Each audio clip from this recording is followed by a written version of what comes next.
Welcome back. Chances are you never heard of Hattie Carroll, who died a victim of racial violence almost 50 years ago. But the truth is, Hattie could have been my auntie or yours. She was a mother of 11 and a hotel maid in Baltimore. She was active in Baltimore's civic life, and she was active in her church.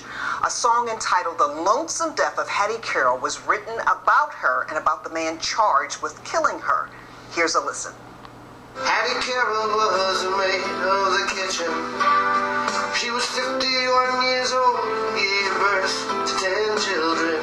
Williams and Zinger, who had 24 years, owns a tobacco farm of 600 acres with rich, wealthy parents who provide and protect him. Now, Stephen Vitoff of Huntington, Long Island, is the person you just heard singing "The Lonesome Death of Hattie Carroll." The song was written by Bob Dylan in 1963. Welcome, Steve. My pleasure to be here. Now, you're a public relations executive by day and a musical artist in your spare time. Now, what interests you about this song in this case? Well, first of all, thank you so much for having me on.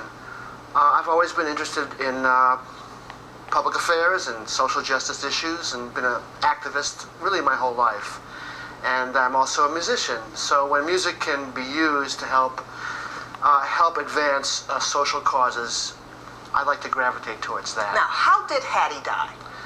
Hattie Carroll was working late at night at a social function in Baltimore in 1963, and she was being harassed and annoyed and taunted and racially taunted by a 24-year-old plantation aristocracy. His name was Williams and Zinger, and she had health problems. She had hardened arteries. She had enlarged heart, high blood pressure, and he was yelling at her and annoying her. And then she collapsed, went to the hospital, and died of a brain hemorrhage a few hours later. So Zanzinger was initially charged with murder. It was brought down to manslaughter, and he eventually was just given a 6-month sentence, which I say in 2013 would never have gotten him off so easy. And why did Bob Dylan write the song about this incident? Why does an artist, why does a musician talk about social issues? Why do you do this show? You're using your artistic skills to tell stories about society. Bob Dylan, actually, he had just been playing at the Martin Luther King I Have a Dream speech in August 1963, read about this story, wow, and wrote the song within days of that speech. He played at that rally. So you can see these connections. Right. The early 60s was, I don't think you recall, but it was a time of tremendous very turmoil. Tumultuous, yeah. The newspapers were electric with stories like this. And there was a sea change socially. Mores were being changed socially at that time. Well, 1963 was technically the last year of Jim Crow America, because in 1964 Congress passed the Civil Rights Act, and which would not have only made Zanzinger's beating a physical assault, it would have been a civil rights crime. It would have been so society took steps to control that kind of behavior, and thank God we did. And what does the song tell us about the civil rights era as well as the Jim Crow era? Well, I think a lot of us, and particularly Caucasians, may really not even think of Jim Crow. I've heard the expression, hey, slavery's been over since the 1860s. Well, Jim Crow was slavery by any other name. And a lot of Americans don't remember it that way.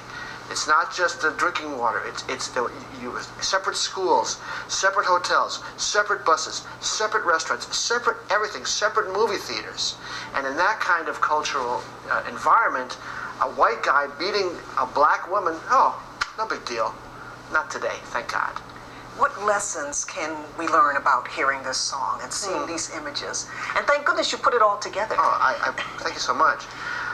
To me, a couple lessons would be, number one, if you are an artist or a musician and have a social impulse in your heart, act on it. Say something with your art, the way Bob Dylan did, the way I do, and let it count for something. And number two, the main lesson, why forget a woman like Hattie Carroll, an inspiring heroine of a tragic era in our country's history. All right. Well, Steve, thank you so much for coming. Thank you for having me. And we want to thank you for watching our lives. But up next, a look at his and her fashion trends line created by designer Christopher Porcher. Stay with us. We'll be right back.